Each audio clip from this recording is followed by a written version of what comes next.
I was doing some research and reviewing information about the riots that have taken place in Ireland over the last week, and it reminded me of what we saw from BLM in 2020. And I'll get to that here in just a few minutes, but first I want to provide some context as to what has taken place in Ireland.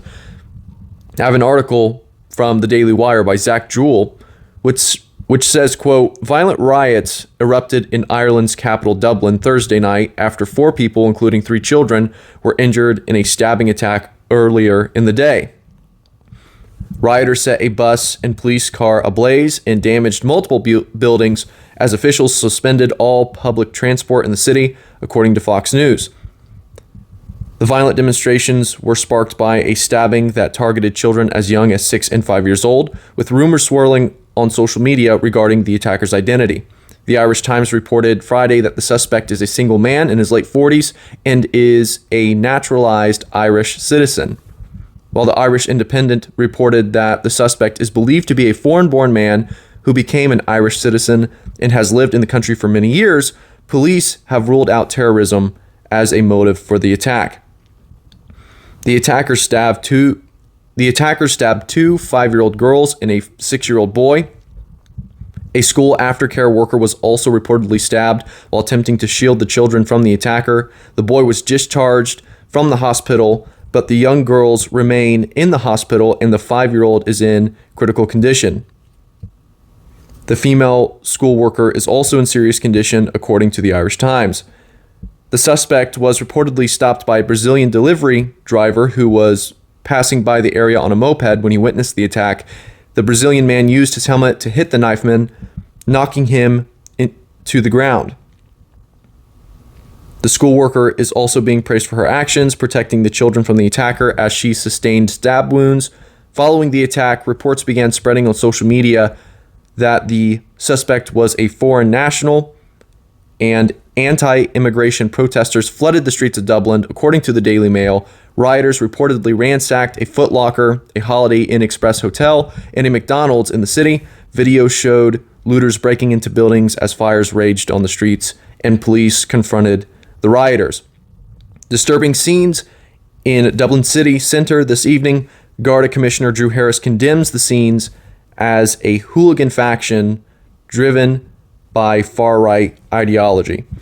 Now, first of all, just a terribly sad thing that has happened to these handful of small children, and you hope and pray that they can make a speedy recovery, as well as those who were trying to protect them. But I want to take a few moments to focus on the riots specifically. And this is what I don't understand. You have a group of people that are mad at the government because they believe that the government is putting their community in danger by allowing immigrants into the country.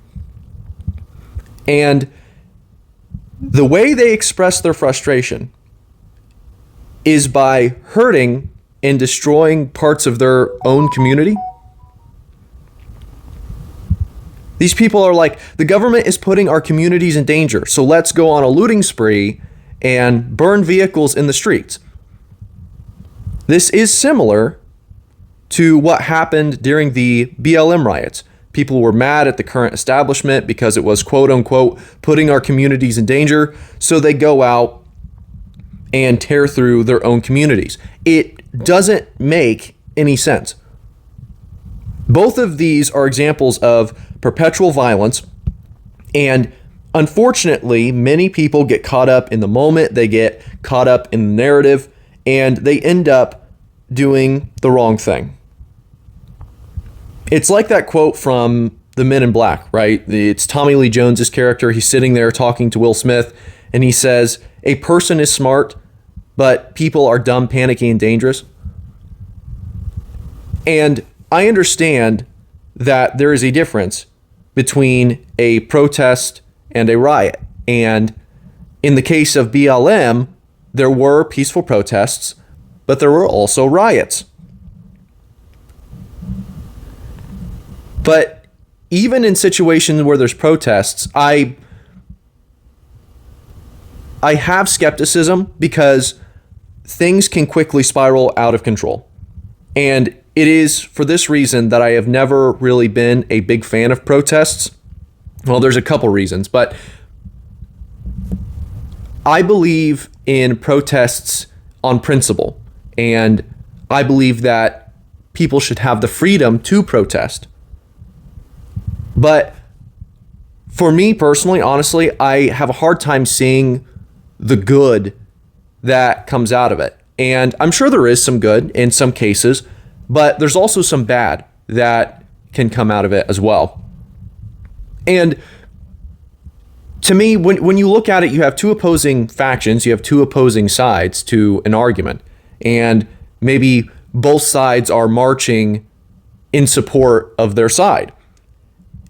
People tend to believe that they can flex their muscles and say, hey, well, we have this many people supporting our side. We have this many people supporting this idea. And because we have so many people, that automatically makes it good. Well, despite the fact that you might have a lot of people supporting a particular idea, that doesn't automatically make a bad idea good.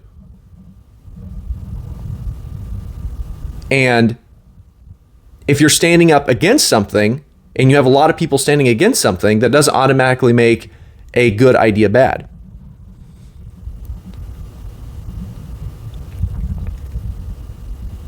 And ultimately, I think that really where people change their minds is more on an intellectual level. It's not out here on the street holding up a sign, screaming at somebody because they disagree with you. I don't think that minds are truly changed in that moment. I would much rather sit down and have a serious discussion with an individual about a particular subject than I would hold a sign over my head for 5 hours with a generic statement on it and just walk through the streets all day. I don't really think it's that productive. I'm not saying I would never take part in a protest, but generally speaking, I tend to stay away. And the second reason is really going back to what I was saying earlier, where things can quickly spiral out of control. When you get a large group of people together, you're taking more and more of a chance of things going wrong. You don't know. Like, you all band together and you might all believe the same thing or have a similar stance on a particular issue, but at the end of the day, you have no idea who those people are. You don't know who they are, you don't know what their intentions are, you don't know what their ideology is, you don't know what they really have planned. And this is really culminating. Like, this is what happened on January 6th.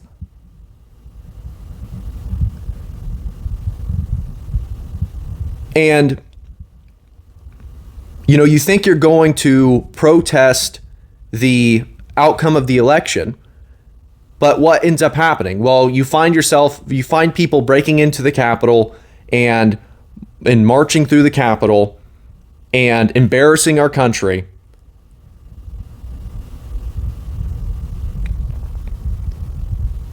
And I would bet that some of those people never in a million years imagined themselves doing that. When they drove to the Capitol on January 6th, some of those people had no intentions of being in the building. They would have never imagined themselves walking through the Capitol building next to a guy with a buffalo skin cap. But they get together and bad decisions are made and people decide to go overboard and they find themselves in a precarious situation. And I'm not trying to justify them in the sense, well, they just got caught up in the moment. I'm just saying that things happen and things can quickly go off the rails. And you drove to the Capitol January 6th, you meant to be a peaceful protester, but then you end up being the poster child for what the media thinks conservatives really look like. And there's going to be people, they're like, well, they had Antifa was dressed up as protesters and they were encouraging them, and the police actually offered them an opportunity to go in and they didn't stop them, and it was really the police's fault, and all of these different things. And the bottom line is that they shouldn't have gone in. The bottom line is that they shouldn't have put themselves in a situation where that was an option. Because when everybody gets together and you become part of the mob, whether it's on purpose or on accident, you can find yourself in very dangerous situations. Okay, now it is possible to peacefully protest. And I'm not saying you're dumb for doing that. I'm not saying that you're stupid for doing that. You have every right to go out and protest for whatever you believe in. But what I'm saying is be careful. Be careful. Be careful who you are marching with. Be careful who you are talking to, because you just have no idea what people want. Okay, you have no idea what they're capable of. You have no idea what their intentions are.